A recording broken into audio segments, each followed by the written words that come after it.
نتیجہ دینداری کو دیکھ کے نہیں کرے، تمہارے سامنے ڈر کی وجہ سے وہ دیندار کی طرح ایکٹنگ کرے گی، تمہارے سامنے نماز پڑھے گی، تمہارے سامنے پردہ کرے گی، تمہاری غیر موجودگی میں وہ بے پردہ گھومے گی، یاد رکھو، بے نمازی بن جائے گی، تمہارے بچوں کے گلوں میں تعویذ لٹکائے گی، کیوں کہ تم نے دیندار عورت سے نکاح نہیں کیا۔ تو یہاں پر اصل میں بیوی کی ذمہ داری یہ ہے کہ وہ اس کے اولاد کی تربیت بھی کرے۔ چوتھی ذمہ داری یہ ہے، شوہر اگر ضرورت کے تحت بلائے تو اسے انکار نہ کرے۔ اللہ کے رسول صلی اللہ علیہ وسلم نے فرمایا، وہ ذات جو آسمان میں ہے ناراض رہتی ہے جب تک کہ عورت یعنی بیوی اس کے اگر کوئی شوہر اس کی بیوی سے جب تک ناراض رہتا ہے، مطلب شوہر کو ناراض کر کے بیوی ایک دن بھی نہیں گزار سکتی، ایک رات بھی نہیں گزار سکتی۔ اگر شوہر ناراض ہے تو سب سے پہلے عورت کا کام ہے کہ اس کے شوہر کو وہ راضی کر لے، پھر اس کے بعد دوسرا کام کر لے، ورنہ اللہ تعالیٰ ناراض رہتا ہے جب تک اس کا شوہر اسے ناراض رہتا ہے۔ ایک دوسری حدیث ابن ماجہ میں روایت ہے، اللہ کے رسول صلی اللہ علیہ وسلم نے فرمایا، فرشتے اس عورت پر لعنت بھیجتے ہیں جو عورت اپنے شوہر کو ناراض کرتی ہے۔ آج ہم دیکھتے ہیں حالات، چھوٹی سی کیا لڑائی ہو گئی، انبن ہو گئی، ناراضگی ہو گئی، اپنی امی کے پاس چلے جاتی ہیں عورتیں، مہینے گزر جاتے ہیں، شوہر بلانے کے لیے بھی جاتا ہے لیکن واپس نہیں آتی، وہ لڑائیاں جھگڑے مہیلا منڈل پولیس اسٹیشن جب تک نہیں بلاتی تب تک اپنے شوہر کی بات مان کے گھروں کو واپس نہیں آتی۔ یاد رکھو میرے بھائیوں، ایسی عورتوں پر لعنت ہے۔ پھر اسی طرح پانچویں چیز اللہ کے رسول صلی اللہ علیہ وسلم نے فرمایا، اچھا پانچواں حق کیا ہے؟ فکری اور مالی تکلیف نہ دے شوہر کو، ٹینشن نہ دے۔ جیسے حدیث دلیل کے طور پر اللہ کے رسول صلی اللہ علیہ وسلم نے فرمایا، نسائی کی روایت ہے، بہترین عورت وہ ہے جب بھی اس کا شوہر اسے دیکھے تو خوش کرے اور حکم دے تو اطاعت کرے، اور اس کے جان اور مال میں کسی چیز کو ناپسند کرے تو اس میں اس کی مخالفت نہ کرے۔ یعنی شوہر اگر پسند نہیں کر رہا، بیگم تمہارا ایسے کپڑے پہننا مجھے پسند نہیں ہے، بیگم تمہارا فلاں جگہ پر جانا مجھے پسند نہیں ہے، یعنی شوہر اس کے مال میں اور اس کی جان میں کسی چیز کو پسند نہیں کر رہا، تمہارے خلیرے بھائی سے بات کرنا مجھے پسند نہیں ہے، فلاں شادی میں، فلاں فنکشن میں، فلاں برتھ ڈے میں جانا مجھے پسند نہیں ہے، فلاں ایسے کپڑے مجھے، آپ کا ایسا زیور پہننا پسند نہیں ہے، ایسا آپ کے کپڑے پہننا مجھے پسند نہیں ہے، تو اس میں اس کی مخالفت نہیں کرے گی بیوی، اس کی یعنی شوہر کی مخالفت نہیں کرے گی۔ اور بہترین عورت کی صفت یہ بتائے اللہ کے رسول صلی اللہ علیہ وسلم کہ جب بھی اس کا شوہر اسے دیکھے شوہر کو خوش کر دے، یعنی گھر میں ماحول ایسا رکھے، شوہر تھکا ہوا رات کو گھر کو آئے، شام کو گھر کو آئے تو گھر پوری صفائی کے ساتھ، بچے صاف ستھرے رہیں اور بیوی بھی صاف ستھرے رہیں، یعنی گھر کا ماحول ایک خوشنما بنا کے رکھے۔ ورنہ آج ہم دیکھتے ہیں شوہر ایک تو ٹینشن کے ساتھ سارا دن محنت کر کے گھر کو واپس آیا تو گھر میں دیکھتا ہے تو یہاں پر ایک جگہ بچہ پیشاب کر دیا، دوسرا بچہ ناک اس کا رال ٹپک رہا ہے، اور ایک بچے کے کپڑے گندے ہوئے ہیں، اور یہ خود بھی پسینے کی بدبو میں، وہ پرانے کپڑے پہن کے بال پورے کھلے گندے پسینے کے بدبو کے سامنے ٹھہری ہوئی ہے، اسے ناپسند کیا گیا۔ اللہ کے رسول صلی اللہ علیہ وسلم نے فرمایا، گھر بسانے کا طریقہ، یہ حدیثیں کس کے لیے بھائی؟ یہ حدیثیں کون عمل کرنا بھائی؟ یاد رکھو، آپ غور کرو، صرف نماز روزہ ہی سیکھیں گے؟ یہ حدیث کس کے لیے بتایا اللہ کے رسول صلی اللہ علیہ وسلم؟ شوہر جب بھی دیکھے شوہر کو خوش کرے اس کی بیوی، یہ گھر بسانے کا طریقہ، گھر میں چین و سکون لانے کا طریقہ ہے۔ ورنہ خوش کرتی ہیں شادی کے بعد عورتیں کس کو؟ صرف دوسروں کو۔ اگر کسی شادی میں جانے کا، کسی ولیمہ میں، کسی فنکشن میں جانے کا اگر وقت ہوتا ہے، سج کے سور کے تیار ہو کے جاتی ہے، جتنے بھی فنکشن ہال میں نظر آتے ہیں ان سب کو تو خوش کر دیتی ہیں، لیکن جیسے ہی شام میں واپس آیا، وہ ایک دن کے لیے بھی وہ جو سج کے سور کے شادی میں گئی تھی وہ خوبصورتی شوہر کو نہیں دکھائے گی، فوراً آئے گی، پھر وہی پرانے باسی کپڑے پہن کے شوہر کے سامنے نظر آئے گی۔ اللہ کے رسول صلی اللہ علیہ وسلم نے کیا فرمایا؟ بہترین عورت کی نشانی ہوئی یہ ہے اپنے شوہر کو خوش کرے۔ اس پر بھی کئی گھروں میں لڑائیاں جھگڑے ہوتے ہیں، اور اسی لیے مرد حضرات گھروں میں نہیں بیٹھتے، زیادہ وقت باہر گزارتے ہیں، کیونکہ گھر میں چین و سکون والا ماحول نہیں رہتا۔ پھر اسی طرح چھٹویں چیز، شوہر کی اجازت کے بغیر نفلی روزے نہ رکھے، اور کیونکہ نفلی روزے اگر جب بھی رکھنا ہے پہلے شوہر سے اجازت لے لے، اس کے بعد ہی نفل روزہ رکھے. اور ساتویں چیز صبر اور شکر سے کام لے، کیونکہ صحیح بخاری کی روایت اللہ کے رسول صلی اللہ علیہ وسلم نے فرمایا میں جہنم میں زیادہ عورتوں کو دیکھا اس لیے کہ وہ لان تان زیادہ کرتی ہے، یعنی جتنے دن اچھی ہے، ذرا کیا اگر انبن ہو گئی، کسی چیز میں ناراضگی کیا ہو گئی، فوراً نکال کے بول دیتی شادی کے بعد ذرہ برابر سکون نہیں ہے میری زندگی میں. شادی سے پہلے بہت سکون سے تھی، میرے ابا کے گھر میں بہت اچھی تھی، لیکن شادی کے بعد سے لے کے آج تک کوئی خوشی نہیں ہے. پورے سال، 2 سال، 5 سال، 10 سال کی محنت جو شوہر اسے خوش کرنے کے لیے کرا تھا وہ سب پانی پھیر دیتی ہے ایک جملے کے ساتھ. تو یہ ناشکری کے کلمات ہیں، یاد رکھو اس سے عورت جہنم میں جا سکتی ہے. اور شوہر کے حالات کبھی تنگی کے بھی ہو سکتے ہیں، کبھی خوشی کے بھی ہو سکتے ہیں، کبھی بیماری کے بھی ہو سکتے ہیں. ان تمام معاملات میں صبر کے ساتھ زندگی گزارنا، شکر کرتے ہوئے زندگی گزارنا یہ عورت کے لیے ضروری ہے. یہ 7 چیزیں جو شوہر کے حقوق ہے میں نے آپ لوگوں کے سامنے مختصر طور پر رکھا.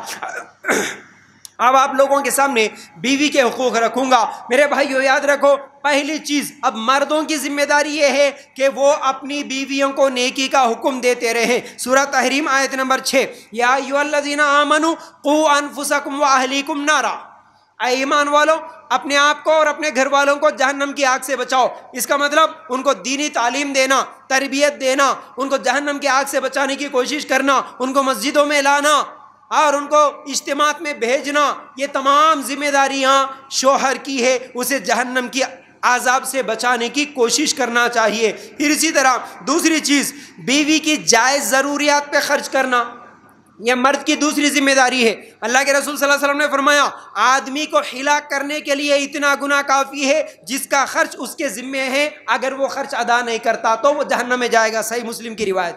مطلب شادی کے بعد سے لے کے بیوی کا کپڑا، کھانا، بچوں کے کھانے کے، کپڑے کے اور بیماریوں کے علاج کے تمام ذمہ داریاں شوہر کے ہیں. ورنہ آج اکثر مردوں کو دیکھتے ہیں ہم، ذرا کیا بیمار ہو گئی بیوی میکے بھیج دیتے ہیں، اور کچھ تو بھی مانگنا ہے سب جہیز لینے سے شروع کر کے اس کے بعد زندگی بھر بیوی سے ہی پیسے لیتے ہوئے زندگی گزارنے والے. یاد رکھو، اور کئی لوگ ایسے ہوتے ہیں کماتے تو اچھے خاصے ہیں لیکن کنجوس ہے، بیویوں کو نہیں دیتے پیسہ، بیویوں کو نہ کھانے کے لیے صحیح دیتے ہیں نہ کپڑوں کے لیے، کنجوس جمع کے رکھتے ہیں. مجبور ہو جاتے ہیں، کئی بیویاں ایسی ہوتی ہیں، ان کو بھی صدقہ کرنا، خیرات کرنے کا موقع دو میرے بھائیوں. وہ آپ کی ماتحت ہے، اس لیے ان کے اوپر خرچ کرنا آپ کی ذمہ داری ہے. اگر آپ ان کے جائز ضروریات پہ خرچ نہیں کریں گے اس کی وجہ سے تم جہنم میں جا سکتے. اللہ کے رسول صلی اللہ علیہ وسلم کی حدیث ہے. اس کے بعد چوتھی چیز اللہ کے رسول صلی اللہ علیہ وسلم نے کیا فرمایا؟ اچھے اخلاق سے پیش آئے.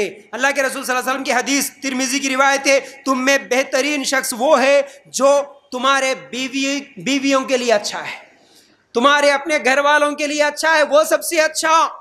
تو اچھے اخلاق سے پیش آنا، ہمیشہ لڑائی کرنا، ہمیشہ جھگڑا کرنا، ہمیشہ مارنا، ہمیشہ ڈانٹنا، ڈپٹنا، گالیاں دینا، تانے دینا، یہ جائز نہیں ہے. یاد رکھو ہمارے نبی صلی اللہ علیہ وسلم کی زندگی میں کبھی مار نہیں ملتا.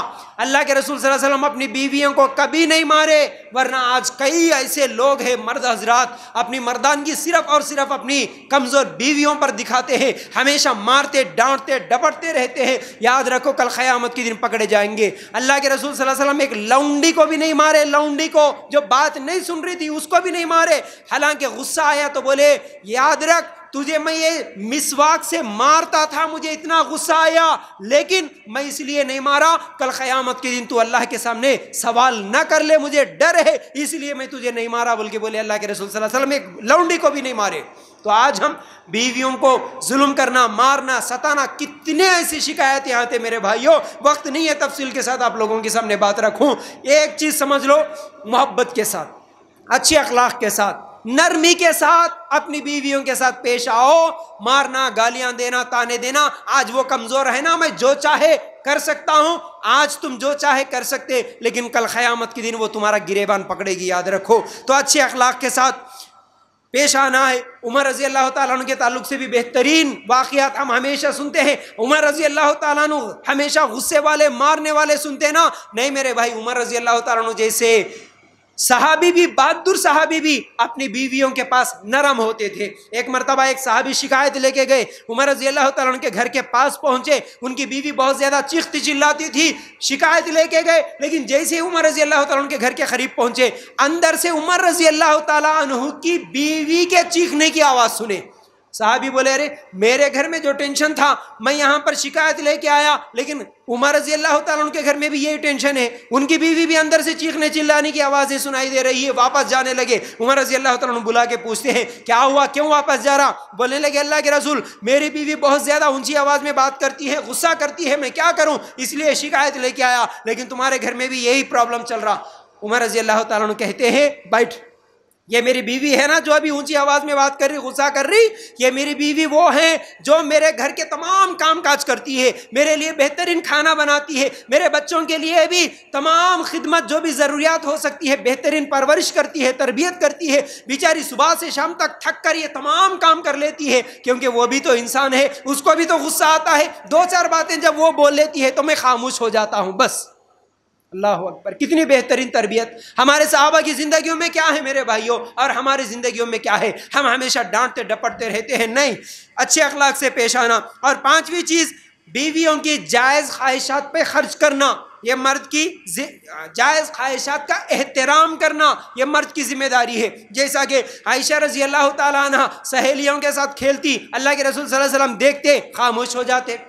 ایک مرتبہ حبشیوں کا کھیل دکھانے کے لیے اللہ کے رسول صلی اللہ علیہ وسلم لے کر گئے، کندھے پہ سر رکھ کے عائشہ رضی اللہ تعالیٰ عنہ کھیل دیکھ رہی، جب تک خود عائشہ رضی اللہ تعالیٰ عنہ نہیں بولی کہ اللہ کے رسول بس چلو، جب تک اللہ کے رسول صلی اللہ علیہ وسلم ہلے بھی نہیں۔ اور اسی طرح ایک واقعہ آتا ہے، اللہ کے رسول صلی اللہ علیہ وسلم ایک مرتبہ عائشہ رضی اللہ تعالیٰ عنہ کے ساتھ دوڑ لگاتے ہیں، رننگ کرتے ہیں۔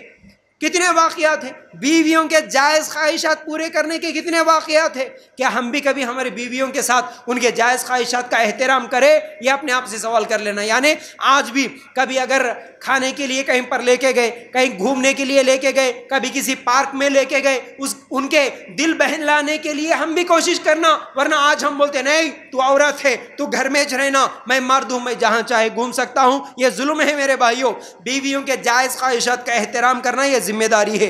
پھر اسی طرح چھٹویں چیز، کمی کوتاہی ہو جائے تو پہاڑ نہیں بنانا۔ جیسا کہ اللہ کے رسول صلی اللہ علیہ وسلم نے فرمایا کوئی مومن بدگمانی نہ کرے اپنی بیویوں کے تعلق سے۔ اگر تمہاری بیویوں میں ایک عادت نہ پسند ہو تو دوسری عادت پسند بھی تو آ جاتی ہے، اس لیے جو پسند نہ آئے اس وقت جو پسند آتی ہے اس عادت کو یاد کر لو اور انہیں معاف کر دو، بولے اللہ کے رسول صلی اللہ علیہ وسلم۔ صحیح مسلم کی روایت ہے۔ مثال کے طور پر ہر آدمی پرفیکٹ نہیں ہوتا، نہ میں پرفیکٹ، نہ آپ پرفیکٹ، نہ ہماری عورتیں پرفیکٹ، ہر ایک کے اندر کوئی نہ کوئی خامیاں ہوتی ہے، کوئی نہ کوئی خوبی بھی ہوتی ہے۔ تو جب کوئی خامی بیوی کی نظر آئے اس کی خوبی کو یاد کر لو۔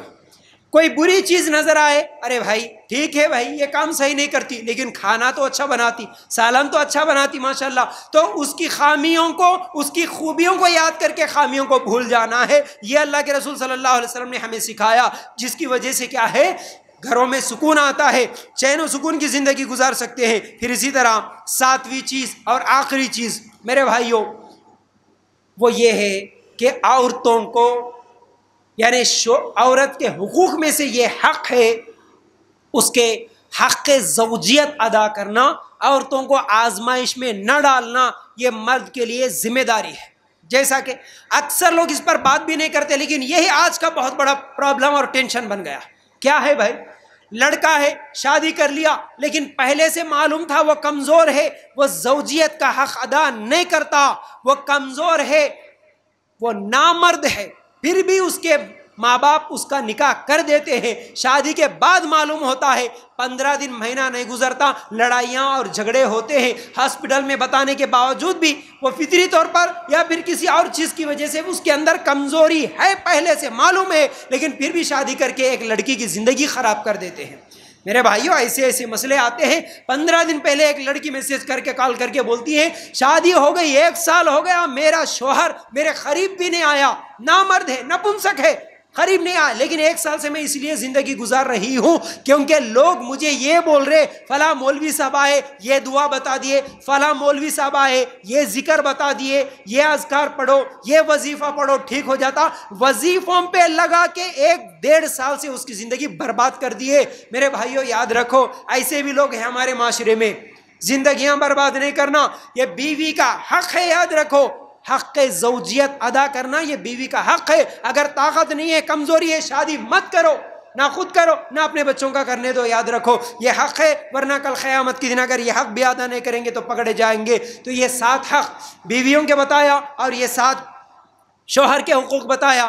آخر میں ایک بات کہہ کے اپنی بات کو ختم کروں گا، بات یہ ہے ہمارے سلف جو ہوتے تھے، ہمارے سلف اصل میں زندگی گزارنے کا طریقہ کیسے سکھائے، کیسے بتائے، یاد رکھو، جب کبھی بھی اگر سواری بدکتی، یعنی اس زمانے میں گھوڑا، کچھر، گدھا اسی کے اوپر سواری ہوتی نا، جب کبھی بھی سواری بات نہیں سنتی، سواری بدکتی، یا پھر گھر میں بیوی الٹی باتیں کرتی، بیوی اطاعت نہیں کرتی، اس وقت سلف یہ سوچتے تھے آج میں نے اللہ تعالیٰ کی کون سی نافرمانی کی، شاید میں آج کچھ تو بھی اللہ کی نافرمانی کیا ہوں گا، اس لیے اللہ کی مخلوق میری نافرمانی کر رہی ہے۔ اللہ اکبر، یعنی میری کیا غلطی ہوئی، اللہ کے ساتھ میں کون سی نافرمانی کرا جس کی وجہ سے آج میری بیوی میری نافرمانی کر رہی ہے۔ آج الٹا ہو گیا ہمارا معاملہ، ہم کیا بولتے، تمہاری غلطی ہے، تم غلطی کرے، شوہر بولتا تیری غلطی ہے، بیوی بولتی تمہاری غلطی ہے، ہم ایک دوسرے کی غلطیاں ڈھونڈتے، لیکن ہمارے سلف میری کیا غلطی ہے جو میں اللہ تعالیٰ کی نافرمانی کرا، اس لیے اللہ کی مخلوق میری نافرمانی کر رہی ہے۔ اگر اس طرح سوچ کے ہم لوگ اللہ کی نافرمانی نہ کرتے ہوئے نیک بن کے زندگی گزاریں گے تو انشاءاللہ ہماری زندگیوں میں بھی چین و سکون آئے گا۔ تو بہرحال اس مختصر وقت میں میاں بیوی کے حقوق آپ لوگوں کے سامنے رکھنے کی کوشش کر رہا تھا، امید کرتا ہوں کہ باتیں سمجھ میں آ گئی ہوں گی۔ اللہ تعالیٰ سے دعا ہے اللہ ہمیں کہنے سننے سے زیادہ عمل کی توفیق عطا فرما، اللہ ہمارے گھروں میں چین و سکون نصیب فرما، اللہ ہم سب کو اس دنیا میں بھی اور آخرت میں بھی کامیابی نصیب فرما، اللہ ہم سب کو جنت الفردوس میں جگہ عطا فرما۔ وآخر دعوانا ان الحمد للہ رب العالمین۔